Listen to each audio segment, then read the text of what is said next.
right, folks, welcome to the Pubcast this crazy Wednesday.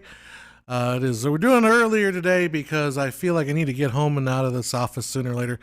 The good thing about what I do, the fact of the matter is that I am pretty much a one-man band when it comes to production. And out there, those people watching and joining us there, if you hear audio issues, just let me know. Again, I'm a one-man band. So I am practicing good social distancing by being here in the studio talking with you guys. Hello, Film Fanatic, and we have our first guest tonight, Film Fanatic, who has a big Premiere Pro. So very good. Okay, so welcome. If you're living on a rock, you probably would know that we have the coronavirus to deal with here. In Southern California, we are at least not at the point where we're having to shut everything down and lock everything down, which is at least good. But we're told to stay distant from everybody and to try to protect ourselves, wash our hands. I haven't washed my hands in about 10 minutes. I need to do that. After the pubcast, I will wash my hands and avoid restaurants, crowded places, and all that stuff. So that's why you're here on this channel, because it's not crowded. There's plenty of room here for us to hang out. My buddy Joe is usually here, but he had an issue where he had a dental thing that was bugging him last time we were doing this, and he scheduled an appointment, and then the virus hit, and now they're not dealing with him, so he's back at home, hopefully recovering from his dental pain. So, and again, we're also practicing social distancing. Not that I don't think Joe has it or I have it, but we want to be as safe as we can and as healthy, because the faster we can kind of let this run through our system, the better off we can we're going to be in the end. Anyhow, so let me welcome the folks to the channel. Hey man, Elijah Alvarez says, "Hey man, can you teach me how to network at film festivals?" Won't be many film festivals in the next couple months. But it's just like networking for anything you do, is you get out there, you meet people, and you try to find out what people do, find out what their passion is, and find out what it is that they can offer you and you can offer them. But remember, you're there for friendship. It's not camaraderie. It's not just about, hey, what can you do for me? What can I do for you? And screw you, you can't do anything for me. I'm going to talk to somebody else. No, film festivals are where you meet those people that you hang out with, you're friends for over a long time, and you help each other out and you support each other in the growth little thing. Ellen Venstock, hello. Pedro Romero Sanchez, hi from Spain. Oh, hi, Spain. Fine arts teacher, love your videos. Thank you very much. Use it in class. Hopefully you guys are staying safe out there in Spain. I know it's getting kind of crazy. Custom Culture, hello, brother. It's GQ. Welcome back. And then Film Fanatic asked me, what's my favorite French movie or French director? I'm going to reach back a little ways. I'm not sure if, the thing that my favorite French directors, I keep thinking of Italian ones. I'm trying to think of the one that, I don't know, is that movie, is that movie with what's her name? I'm touching my face. I shouldn't touch my face. Is that movie I'm trying to remember the movie with the Bond girl that wasn't one of her first movies. Anyhow, So Ellen Vodershock, everything is canceled because of COVID. Yeah, so let's talk a little bit about that. To keep my business going or keep my livelihood going, because Filmmaker IQ, even though we are a decently sized YouTube operation, it does not make much money. I probably want to break a rule saying we make about $300 a month on it. It's not really that much. Patreon kind of pitches in a little bit, but those two can basically pay for half of maybe a third of the rent, I think. Well, that'd be honestly, yeah, about a third of the rent goes. So I have to make up the rest of that. Plus, I don't know, try to make a little bit of money so I'm not a useless bum to my mom. So I do go out and I shoot video events. I shoot a lot of event video. I'm working on a video for a gala that has now been canceled, but what the heck, we'll have the video. I do have I work with school districts. School districts are all closed, so no more videos there. Everything is shut down. Everything's dead. So I'm kind of hoping I can kind of just finish this one video I'm working for outside my channel, finish that stinking thing, I have another project I'm working on that I've got to just kind of finish it, and then dedicate some time to actually doing some of these videos that I've been talking about and been trying to work on. I mean, I've tried in the last few weeks. I just haven't had time to work on these videos. I have the script for the Fox video that I want to put out. I have the script done. I just need to finish it and shoot it and put it together. And I have this anamorphic thing that is, I need to readdress how I'm going to do it, because the parts that I want to buy, some lasers from China, aren't going to come from China because of the COVID virus. So, maybe in the next few weeks when we're all quarantined, I can be quarantined in my studio here where there is nobody but me, and I can work on those videos. So that's what's going on here. Then I'm trying to think of the movie's name. It wasn't The Watchers or The Searchers or something like that. It's something else. Ava Green is the actress I'm thinking of. Yeah, Elijah Alvarez asked you, did you actually love the movie Cats? And the answer is yes, I did. I don't think it's the review is honest. It's not bullshitting in that review. The review is the review. That's how I feel about the movie. What I think the review was made was a response to basically the entire social movie journalistic sphere becoming under a meme. I thought the movie was incredibly unfairly treated. On YouTube itself, I saw Jax Films was making a review. Jax Films doesn't do reviews, and he reviews Cats. So it's become more of a joke rather than the truth. And I wanted to put out something out there that explained the truth about the movie. It's not a bad movie. In fact, it's far from a bad movie. It's got bad parts of it, that's for sure. But I did love it because of its heart, the heart to actually try something and go for it. Anyhow, Umbrellas of Schoenberg. No, haven't seen that movie yet. I need to watch that. Been watching for a long time. Fantastic content. Thanks, Stephen Barnes. Okay, so let's talk about Sweet Smell and Success, shall we? Because that's what I put on the poster, and that's why I'm sure a lot of you are tuning in. Okay, I know that's a lie, but there's no lie detector here. You're not testing me. This isn't some sort of whatever. My words are not coming to me because of the craziness. But interrogation. It's not some sort of interrogation. Anyhow, Sweet Smell and Success. So I love this movie, and I really didn't know much about this movie. I think I saw a little bit when Tony Zhao was doing his documentaries. He's talking about Sweet Smell and Success and some of the directing choices. And I have never heard of this movie, so I decided to just pull it up one day.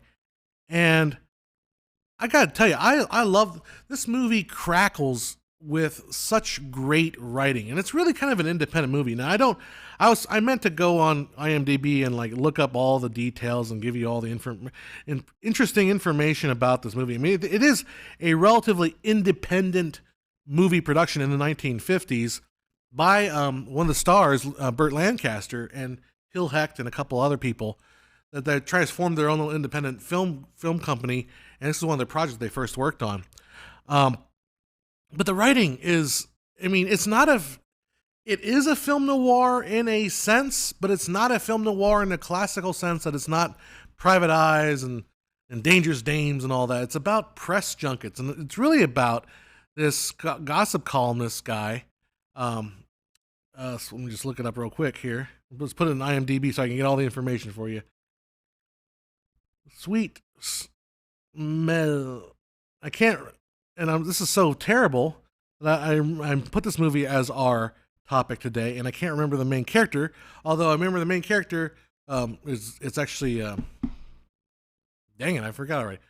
I had it in my head. 1957. So Burt Lancaster plays basically a Walter Winchell character.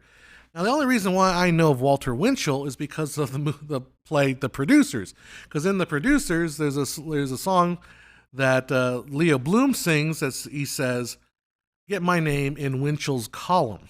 And as a kid, when I was listening to that album, I had to look up, well, who the heck is Winchell? And I found out Winchell was a big gossip columnist. At the time, he had a TV show. And the movie is kind of loosely based on him. Not based on him, but they kind of use him as a character. They call him J.J. Hunsucker. How can I forget that? J.J. Hunsucker. And basically his little lackey, Sidney Falco, is a a PR guy, and he goes out to small acts and tries to sell his services to the small acts, promising those acts that he can get them a name plug in J.J. Hunsucker's famously powerful ad or column. And so so there's this relationship between Hunsucker and Falco. Falco's kind of like Parasite, because Parasite's really popular and it's got a lot of connections. But Hunsucker basically says, "Hey, I'll put your name in the column if you do me these favors." And Falco's like, "Okay." When the favor is, you see my daughter over there, or my sister over there. She's the only thing I got, and I can't live without her. And there's this weird kind of sexual chemistry between brother and sister here.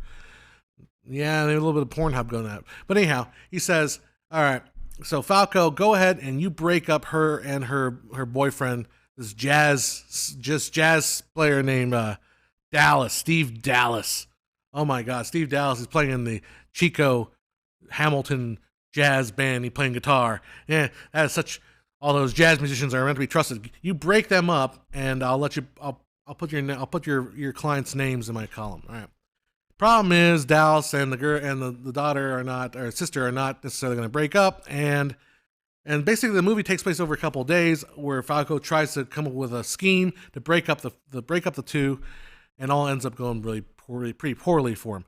But the writing crackles. I mean, it sparkles. I mean, I wanted to do this on air here, but I wanted to pick out a few quotes. If I can find them on the here we go. I love this. The quotes from this movie are just wonderful. Sidney Falco: "The cat's in the bag, and the bag's in the river." I mean, and this is after. Is it done, Sidney? Is it done? The cat's in the bag, and the bag's in the river. My God. J.J. Hunsucker: "You're dead, son. Get yourself buried." I mean, this is like so brilliantly film noir. Here's a great the introduction to Sidney Falco is, "Mr. Falco, let it be said at once, is a man of 40 faces, not one, none too pretty, and all deceptive. You see that grin? That's the charming street urchin face. It's part of his helpless act. He throws himself upon your mercy. He's got half a dozen faces for the ladies. But the one I like, the really cute one, is the quick, dependable chap. Nothing he won't do for you in a pinch, so he says. Mr. Falco, whom I did not invite to sit at this table tonight, is a hungry press agent, and fully up to all the tricks of his slimy trade." I love this. The writing is so fantastic. Let's see. Let's pick another one here. Turn off my sound here. Let's see.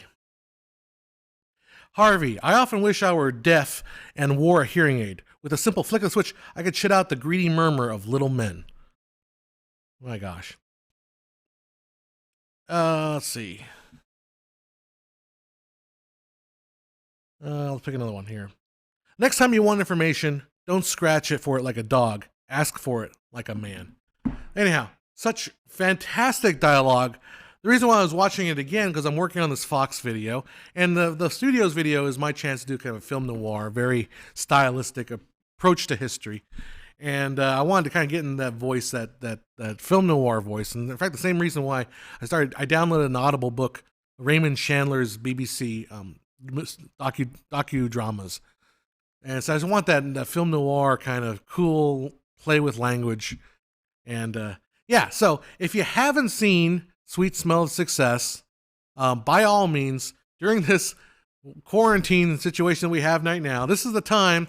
Can't go to the movie theaters, and there's no movies to see anyway because they're all pulling the movies. This is a good time to go back and watch some of the old classics. Sweet Smell of Success. If you have not seen it, definitely check it out. It is thoroughly entertaining. It is a thoroughly entertaining movie. I want to just stress one more thing. I think it's interesting how they took on Walter Winchell in this particular. The more you read about the history of Hollywood in regards to the House or Committee on Un-American Activities, the HUAC, right? I think HUAC is the McCarthy era is a very interesting thing. in regards to the way Hollywood has handled it. And I'm going to go on a little bit of a very perhaps might be controversial take on this, but I think Hollywood has painted the blacklist in a particular light that where there is no opposing opinion. So the way Hollywood has painted the blacklist is one version of the story, and there is another version of the story. Personally, I still believe McCarthy was way overboard. His efforts were way overboard. However, it was not quite as black and white, especially back in those days, as Hollywood is painting it today. I think even the movie Hail Caesar is another. Hail Caesar is such a great movie. People, I think, underrate that movie because it is such a great look at the history and the style and the kind of a weirdness of that time period, the weirdness of the studio system. The fact is, there were communists working in Hollywood, communists who were pushing communist agendas and trying to create propaganda. That really was. Question is, you don't rat them out and try to do what McCarthy did. That's not how you do it. You do it by just competing ideas because we have freedom of speech in this country. So what I think what happened. So my whole point, my big circular going down the drain as we are in this channel, just circling that drain. But Winchell gets a bad rap, I think, because he was pro McCarthy. So I think this movie. Excuse me, I'm not sick. I just have a dry cough. No fever, so I'm good. Winchell was pro McCarthy, so I think this movie is how most people are going to be able to recognize Winchell from. This movie paints him as a very terrible, bad person. There's a documentary in the Criterion Collection where the guy says, Winchell, yeah, he had some bad things, but he was largely a populist guy, and he really, people liked him. People enjoyed him. The character of J.J. Hunsucker is really such a bully and a nasty person that he would have never succeeded to the level that Winchell actually did. So, when you watch this movie, realize this is a take on Walter Winchell. It's not Walter Winchell because obviously it's not his name on there. It's a Walter Winchell-like character. But check out the history of Walter Winchell. If you get the Criterion Collection, watch that little documentary at the very end about the real Walter Winchell, because I think that was actually quite fascinating too. So that's why I think, because he was supported of McCarthy, that he gets painted in this very, very, very negative light, which I think is maybe a little overblown. And that's my take on how to succeed in that business. Not true.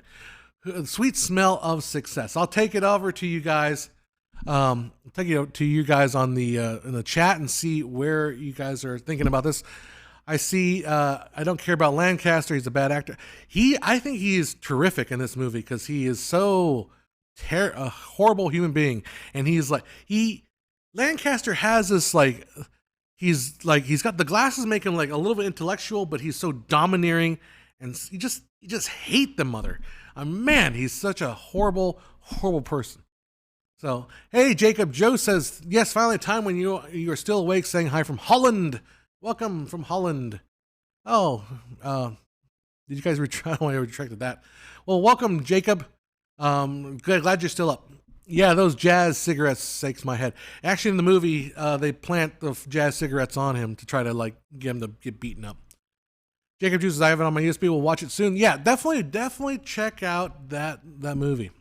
I'm going back a little ways. I know my chat only shows me the last 10 different comments. So if I missed your comment while I was rambling about Sweet Smell of Success, go ahead and feel free to post it again. Not going to be an issue. Semi-serious question. With COVID, dang it, I just missed that one. Okay, anyhow. Ahmed, hello from Iran. Hope you guys are staying safe. I know this is kind of a crazy time right now, and Iran's one of the leading forefronts of that time period. But stay safe, stay quarantined, enjoy yourself, watch some movies, because you can't get disease from watching movies. That's for sure. Have you seen, some English guy writes, have you seen McKendrick other films like The Lady Killers? I have I'm trying to remember if I watched the Spielberg readaptation of Lady Killers. I don't think I saw the original Lady Killers. I saw, maybe I did. I'm not sure. It's been a long time. No, Coen Brothers did Lady Killers. Yeah. Any other recommendations with Mr. Burt Lancaster? I don't know off the top of my head. I enjoy old movies. I'm not like a TCM movie buff where I can list all the Burt Lancaster's movies. Although I think, what did he do here from here to eternity? I think he did that movie. That's all the ladies loved it back in the day when he was like making out with that girl on the sand. So I guess that one. If you want more movies, old movies to watch, and interesting movies, you know what? An interesting movie that I watched a long time ago was Zorba the Greek.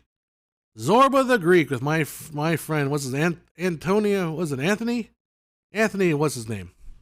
I gotta look this up now. Zorba the Greek. Man, oh man. Quinn. Anthony Quinn. Duh. Right? How can you not know that, John? Well, all the younger generations like, Anthony who? Anthony Quinn. They got a Mexican to play a Greek. Like, they got a white guy to play a Mexican in that movie by Citizen Kane. What's his face? I'm sorry if you're new to this channel and you realize my brain, especially now, does not work well with coming with names of things and people and places. Like I only know that this is a, what do you call it? A thumb. That's right. That's a thumb, and these are fingers. That's right. So I did not come up with quick names. But Zorba the Greek, yeah. Jacob Juice says Zorba the Greek was a fantastic. It's an interesting movie, and it's one of those movies that not a lot of people nowadays talk about because it's kind of the era. I think it's funny how Greek movies, I think it's weird. Greek movies have a thing where they'll come up in the culture, they become wildly popular, and then like simmer way down for a little bit. Another Greek movie will come around, boom, really popular, and then simmer down a little bit. But Zorba the Greek, My Big Fat Greek Wedding, what's that movie? Mamma Mia. Oh my God. Mamma Mia. Here we go again. All right. Some English guy answers the question. Lancaster films I recommend would be The Swimmer, Leopold, The Leopard, and Local Hero. All right. Thanks for those suggestions. We'll have to check those movies out. Anthony Quinn, Melina Mercouri. Yeah. Zorba the Greek is another movie, I think, if you guys are looking for a little more obscure old movies, if you want to call it that, Zorba the Greek is one that check out. Anthony Quinn. The other thing that's kind of funny about some of these movies pop up is because I listen to a lot of Broadway musicals and radio on my when I'm editing, and I prefer Broadway musicals from like 40s on. I'm okay. Oscar and Hammerstein is like right there on the borderline between what I'm interested in and what I don't care to listen to. Even a little later, like West Side Story is like right that line. Like I recognize that West Side Story is a masterpiece. I get it. I just don't want to listen to it. I've listened to it enough. Move me forward. So, Zorba the Greek, the musical with Anthony Quinn. Yes, Anthony Quinn returned to play Zorba the Greek for like 300 shows, or not even 300, like 150 shows. Really, is a short run. And then also Sweet Smell Success, which is written by the guy that did Chorus Line, like Hamlish, Marvin Hamlish. So those are two ways I've kind of come back into discovering the original movies. So anyhow, Hamid Reza Raleigh says, "What's your idea about Separation by Akstar?" I have no idea. Separation by Akstar Farhadi. Yeah, I don't know. I don't know if you're talking about social distancing or you're talking about a movie. Either one, I have no opinions on that one. Jacob Josie, some of the old classics. Oh, more good old classics. Big screen, Lawrence of Arabia, Apocalypse Now, Barry Lyndon. Yeah, best way to see them on the big screen. Lawrence of Arabia. Yeah, I want to watch. I have not seen Lawrence of Arabia on the big screen. I've seen it in the small screen. That is a movie I feel like it could be seen on screen. Apocalypse Now, yeah, I think so. Barry Lyndon, I'd never seen Barry Lyndon, so I couldn't agree on that one. 2001, I would say you should probably try to see that on an IMAX theater. I need to do that myself. 2001, Blade Runner is another movie I think that is very interesting. I like watching Red Letter Media, and they're talking about Blade Runner, and how boring some of the scenes are. And they're right. There's a scene in Blade Runner where Harrison Ford just sits at a computer saying, Sector 338, enhance. Interesting. Up, three part, enhance. And this thing goes on for 5 minutes. Now, if you watch this at home, it's boring. It's just stupid. It's mind-bogglingly boring. It really is. It's a terrible scene at home. But I saw this in a movie theater in when I was running classic movies. And that scene takes on a whole different weight because you're sitting there and it's an air-conditioned room and it's like, and you can feel like the atmosphere of this scene, it sits like a heavy weight on you when you're watching this thing. And it's like, and you're sitting the whole time like, come on, Harrison, tell me, what are you on to? You're on the edge of your seat.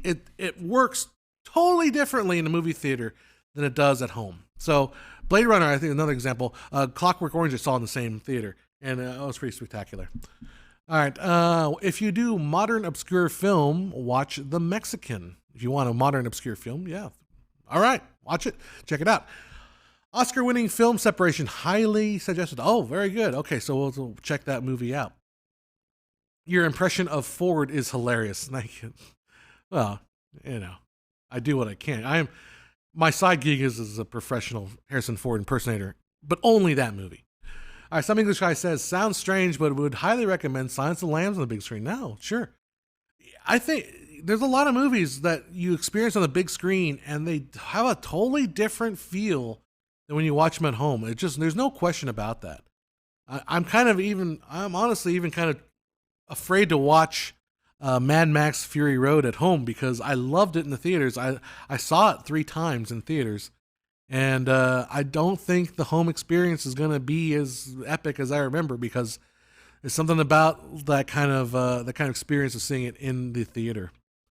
Aim Adami Topics says, "Hey John, what's the next technical topic for the video?"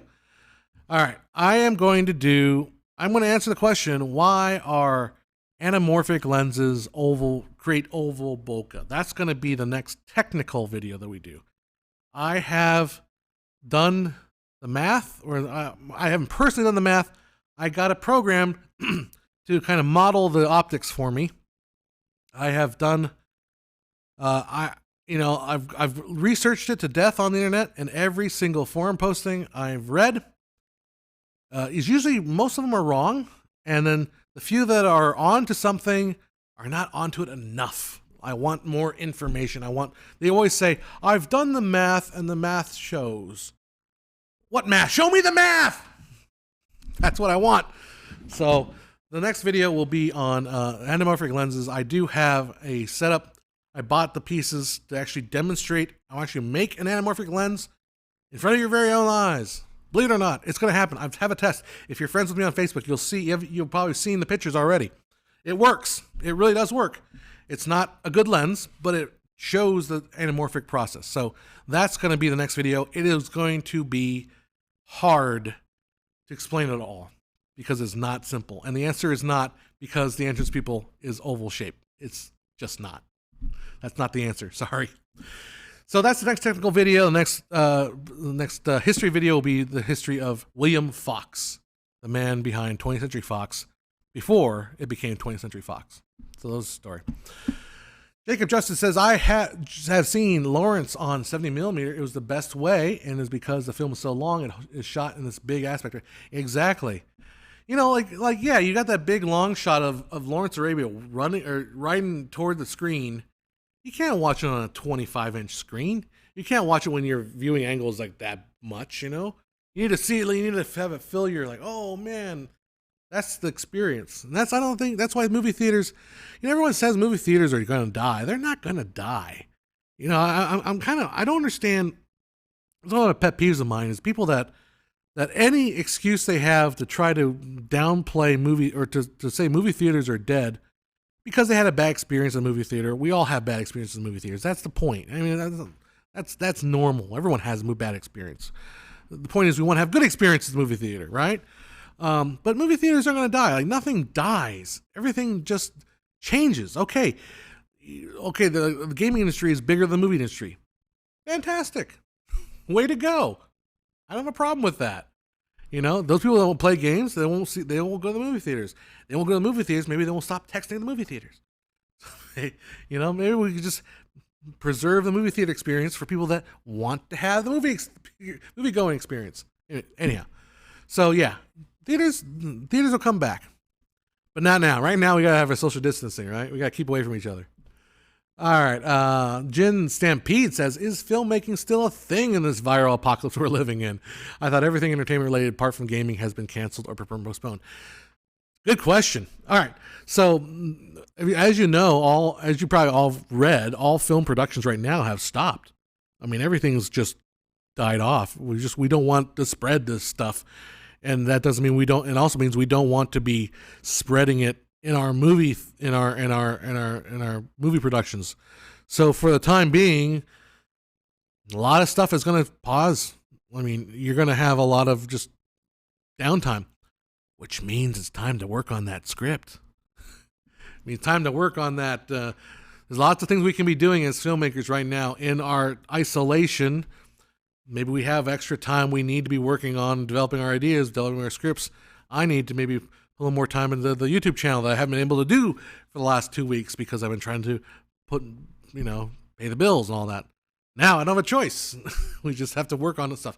So yeah, here's the fact that it's funny because I'm addicted to the news and I'm addicted to Facebook and responding to people and yelling at people and arguing people and young people that aren't taking this seriously, because it is serious and we need to take it seriously.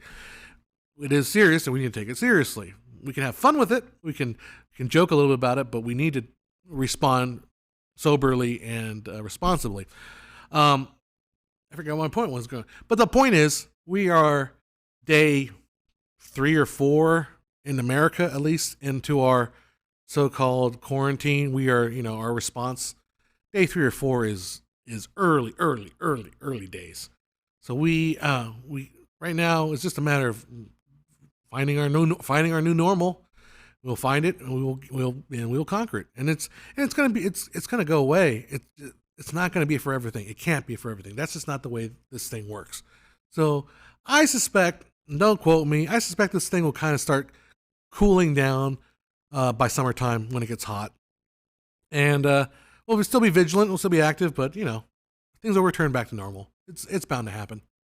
And then when people come back to normal, all these people I've got a script that I wrote during this. It's time to get busy and start making movies again. So, yeah, maybe this is a forced hiatus, I guess, on all of us.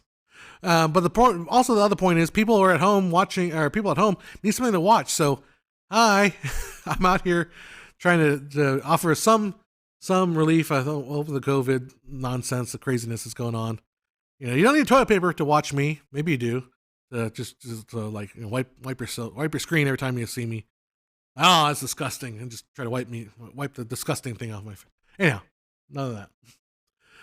All right, Craig Cota says, if government closes the borders, I wonder where Hollywood is going. Again, like I said, it's only temporary, and they'll be back in probably summer or autumn when it starts up again.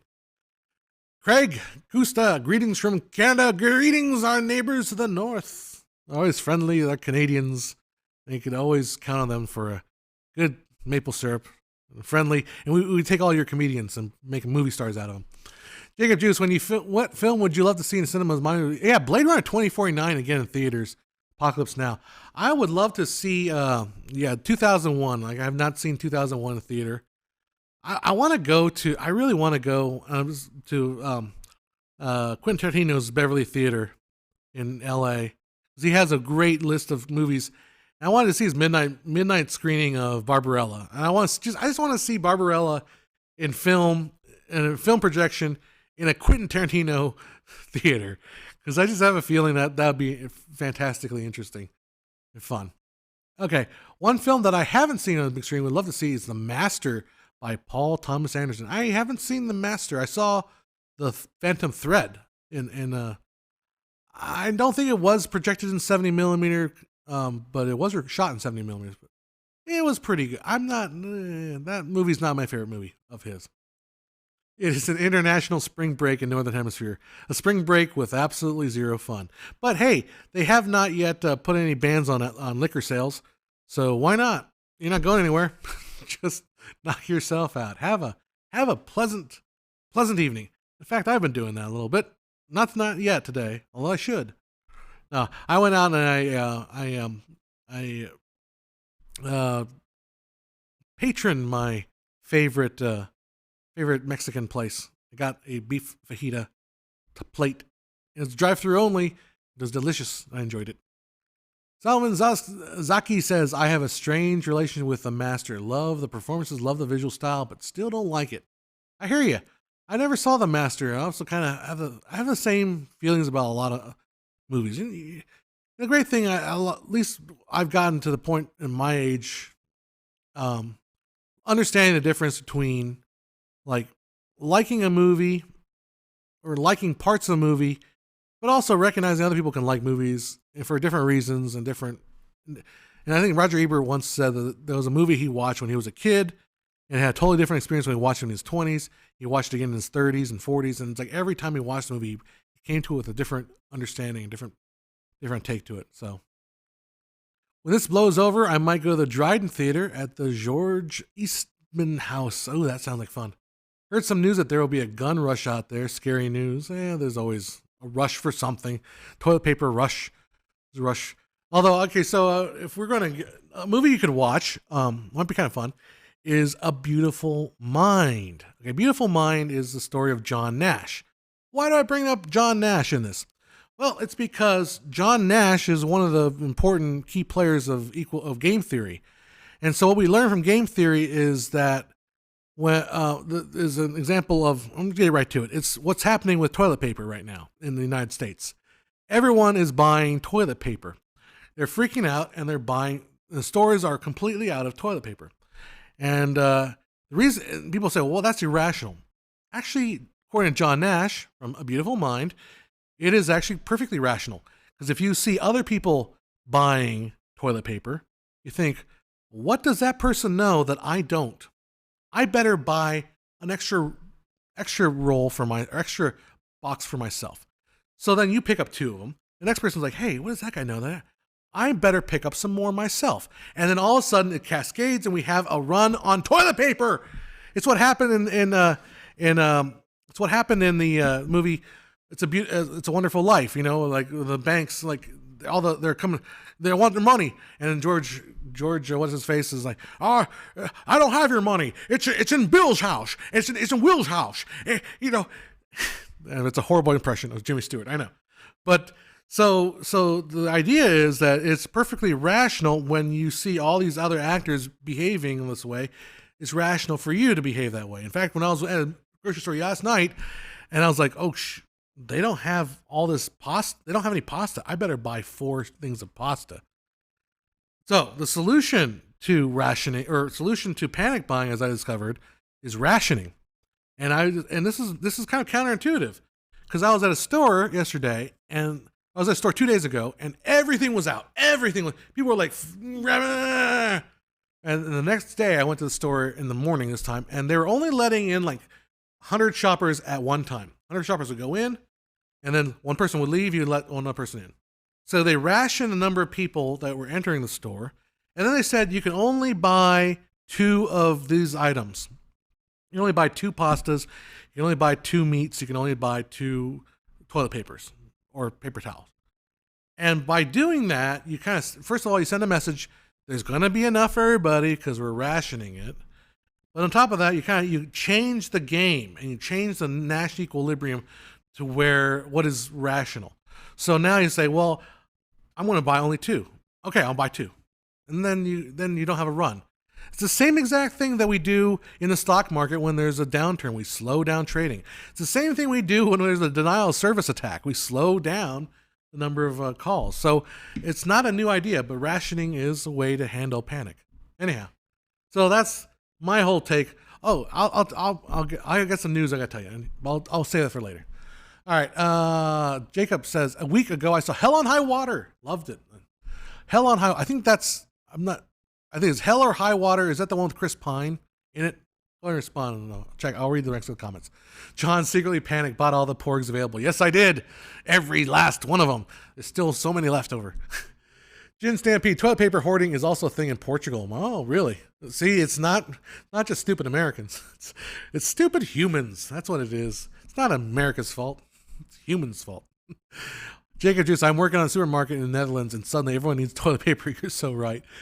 So tell me, yes, Roger was spot on about it. He was talking about his favorite film, La Dolce Vita. Very nice. Also, my favorite film. Very cool. I'm not a big fan of Fellini. I don't get 8.5. I just don't. And I had to watch it like 3 or 4 times, and I just, But I think I did. I'm pretty much sure I did watch Dolce Vita, and I did enjoy that movie. 8.5 is not my thing. It just isn't. Sorry. I've tried. I've tried. Film gods, leave me alone. I just don't like 8.5. Anyhow. So yeah, there's that. What time is it? 3:49. Oh, we've got a little more time left. So I might as well just announce it here. Before all this craziness happened, I was actually trying to make my filmmaker IQ kind of a little more official and perhaps make a little more money teaching film instead of working for peanuts on YouTube. Yay! So I applied to certain colleges, and one of the colleges came back with yes, and I will be a associate instructor of multimedia production sometime in September. Hopefully, when all this virus stuff is done. All right. So yeah, I made it official, and I am now part of the not quite faculty. I'm an instructor.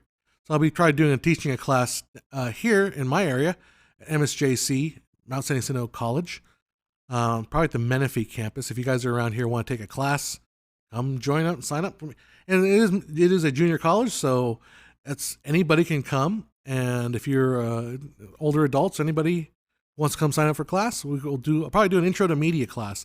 I'm not sure what I'm teaching, but I'm looking forward to it because I'm going to be putting all that filmmaker IQ goodness to practice in a real world classroom environment. But I still intend, I do intend to continue maintaining my business and continue maintaining the filmmaker IQ because it is a part-time job. It's like a one-day thing that I want to do, but I really do want to kind of get out there and do a little more. But yeah, I won't start teaching until September anyway. There was no plan for me to come in early this year. So, but cool. That's my big old news. I'm excited about that. A little tempered, a little dimmed out, a little squatted down by the fact that the virus is going on. And in order for me to get a job too, because I have been exposed to tuberculosis, another deadly lung disease, I always test positive when they do a skin test on me. So I had to do the chest x-ray, I had to do a blood test, and they came back and they really hurt my feelings with the chest x-ray, the guy. He said my heart was unremarkable. If you really knew me, you would know my heart is not unremarkable. Anyhow, well, that's good news, right? So yeah, my heart is unremarkable, and I don't have tuberculosis, and hopefully I don't have the COVID, but I'm acting like I do so we don't spread the damn thing around. So, gotta wash the hands. All right, answering some more comments. English guy says, feel the same about 8.5 like Knights of Calibria and La Strada. Yeah, La Strada. Those two I like. Yep. The question. I love films. I love to learn as much as possible how films are made and learn a lot of channel things. Is it okay not to like 2001 Space Odyssey, or am I just weird? You are wrong, and you need to be banished from this channel. Oh, feel pity for you. No, just kidding. Just kidding. Calm down. I'll tell you a story. So as a kid, I did not like 2001. I thought it was boring. I thought it was stupid. I liked Star Trek, not Star Wars. Star Trek, all right? I did not like 2001 when I first saw it. I didn't like it the second time I saw it, and probably the third time I saw it, I'm like, yeah. But, like, something that happened when I was, like, 29 or so, and I just watched it in HD. I think this is where watching it in big theater helps. I watched it in HD, and I sat close to my TV set, and I looked into it and trying to study all the details. If you watch in a theater and you get that, what I talked about when I talked about Blade Runner, that atmosphere just sit on you. I mean, there's so much atmosphere to 2001, and you just feel oppressed by it. And you're just staring at. Let the bay doors open the bay doors, Hall. And you just sit there with the movie. It's one of those things where it's like, there's sometimes, and I want to do that sometimes in cinema, but I'm always afraid to just have cinema work, and you're just sitting there and just letting things play quietly. Just think in your head, 24 frames a second are being shown to me, and all we're doing here is sitting here and just being. That's 2001. I think that's what's beautiful about 2001. And a lot of movies are like that just have those thick atmospheric movies that you will lose all sense by watching it on your phone. Just not going to happen. Anyhow, that's 2001. You're not weird, and you may never like the film. That's okay. Jen Stampede, congratulations. Hopefully the damn virus will not... Yeah, exactly. I hope the virus will be done. John Branting says, hello, John. Would you do a course on the usage of analog film gauges? Ooh, okay. For example, gauge sizes, how modern and old film stocks might differ from each other, and why proper digitalization matters. Digitalization matters. The only reason why I wouldn't do it is because I have very, very little access to the actual material. Thing is, I'm a digital guy. I've always been video. I've never shot a lick of motion picture in my film. I've been shooting a lot of film, still photography lately, but never a lick of motion picture. And so I don't feel comfortable ever doing a video about a subject that I cannot kind of get my hands on and get like really nitty gritty. I don't like to talk about things that are too much in the abstract. And it's an interesting story. I mean, interesting idea about film gauges. I think it's very truthful. Most film gauges, I think, also the film itself gauge is mostly 35 millimeter. But as far as where in that how we position the image inside that 35 millimeter, like it's not a topic that I am familiar with enough to feel comfortable. And the thing about what I've been doing is, if I make any mistake on this channel, they come after me. If I say that microwaves were around in 1945, and they were, I get yelled at by the entire population of YouTube because the microwaves didn't come around in 1970. Yeah, but they were invented in 1946. Anyhow, so that's why film gauges, you're probably not gonna see that video from me. But I do want to do a video about color. I'll show you if you indulge me 1 second here. I'm gonna get something. Now you're not gonna be able to see this pretty much on camera, but I got this cool little toy, and it's a prism. It's a 4-way prism. But basically, what it is you shine light one way through it. Green light, red light, and blue light come out of it. So I kind of want to use this as a demonstration for maybe talk about how we do color in digital. And this is kind of probably the original way we would do it, using 3 separate chips and then each one with a filter on it, and then just capture it from 3 different directions. The modern way, I want to kind of dispel the whole myth about the Bayer pattern. And this is not touching my face again, but the Bayer pattern is much more robust than people make it out to be. I think the Bayer, they think, oh, well, we're not really using the full sensor. Yeah, but the Bayer pattern is remarkably smart. And if we do the math a certain way, we can get a 422 color, or we can get 420 color, depending on how we use it. And the way cell phones, and the fact the story is about cell phones going to be shooting 8K video now on your cell phone, it's not really because we want 8K video, it's because we want really good, I guess we 2K, so or something like that. But yeah, interesting stuff that's happening. So that's another video I really want to do. All right, question here. Let's go back to the text comments. Thank you for your awesome response. Digital camera was invented in 1975. Yeah, sure. Yeah, I think it was Bell. You were talking about the digital sensor. Yeah, I think it was the '70s by the guys from Bell Labs. Nice Pride Cube. Is that what they call these things? The Pride Cube? Is that what it looks like on camera? Can't tell. It looked cool. It was like it's. I've kind of looked through it. It's hard to demonstrate it unless you have a white light shining through it. But and then they have to do it in the dark. But yeah, it's fun. Since you mentioned Roger Ebert, I must say that I really miss the man. Can you recommend any film critic? Yes, Kermode. You talked about these days Mark Kermode and Jonathan Rosenbaum. I really like Mark Kermode a lot because Mark Kermode, I feel what happened with Roger when Roger replaced Roger Ebert. Richard Roper and Roger Ebert had a show together, and when they started to replace him, they got this name, and he's still around. His Ignatia Vastashi or something like that. It's a very Russian name. And I remember reading him and thinking, my God, is this guy stuffy, full of it. But Mark Kermode is I feel so genuine and likable, and I can listen to him talk about movies, and I feel like I can talk to him about movies for a long time. And my favorite thing I think of Mark Kermode, I got his book on Audible, a couple of his books, but he answers the question, what is the purpose of a film critic?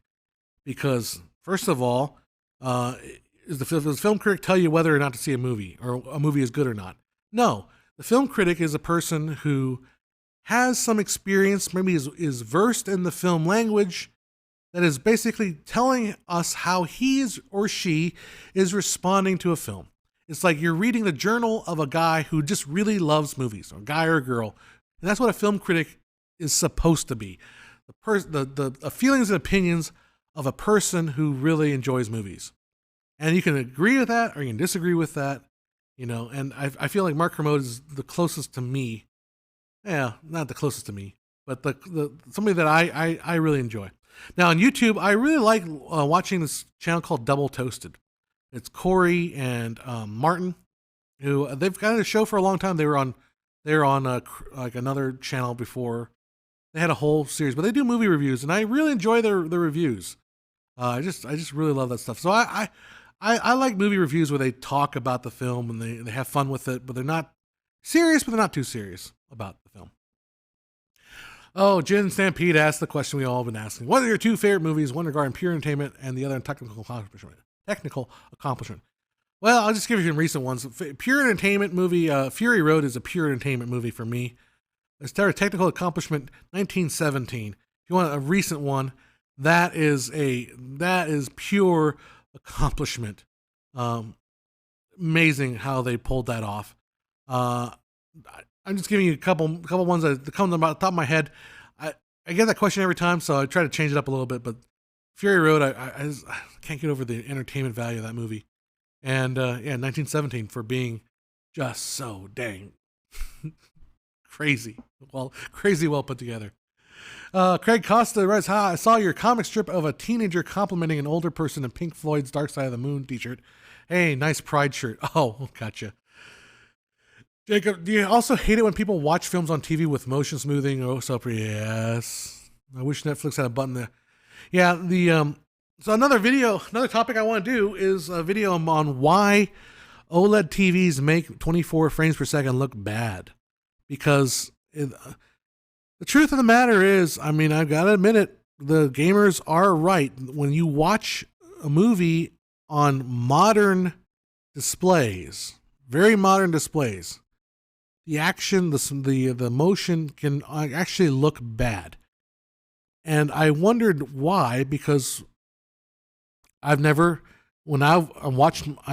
monitors are a little bit older. They're big, they're professional grade, but they're older and they look great on them. But then I bought this new 144 hertz monitor for cheap, and it looks terrible when I watch the same motion. Why is it that the motion is different? That is a video that's going to be controversial, and probably one I should make because it's going to be controversial, and it'll give me a lot of YouTube bucks, right? The answer has to do with sample and hold. It's because they're older sets strobed. They strobe the images, and the strobing I'm finding out is absolutely necessary. So when you go to the store, and I was at Best Buy maybe around Christmas time, And I was messing with the TV sets, and I was digging through it, like, how can I, and I was trying to figure out, how can I get this TV to look bad or worse? And I stole the remote control, and I was like jiggering with it. And it turns out it is BFI, black frame insertion. If you want your movies to look good, your TV should have black frame insertion. You should turn it on for motion pictures content. It is definitely worth it. So yeah, I have an LG OLED TV. I love my TV, but oh no, what's wrong with me? There's nothing wrong with you. Again, like if you watch movies that don't have a tremendous amount of action, if you don't, if you're watching like The Master or something that's very careful and controlled action, you're not, and then you're not watching it with such a critical eye that even the tiniest little bit of flicker and stutter is going to turn you off. Then you're probably fine, But if you want, here's the thing. When I've done a lot of the homework on this black frame, this video, and I've written half a script. I had to stop because I was doing a bunch of stuff. But with black frame insertion, I can get 24 FPS video to look almost as smooth as 60 FPS. Big claims. I know. The thing is, I actually read someone else say the exact same thing. Someone else that was a gamer say the exact same thing. Because the weird, scary thing is, when we watch movies, when we see the world, our eyes are not cameras. And I'm going to reiterate this a lot in the video.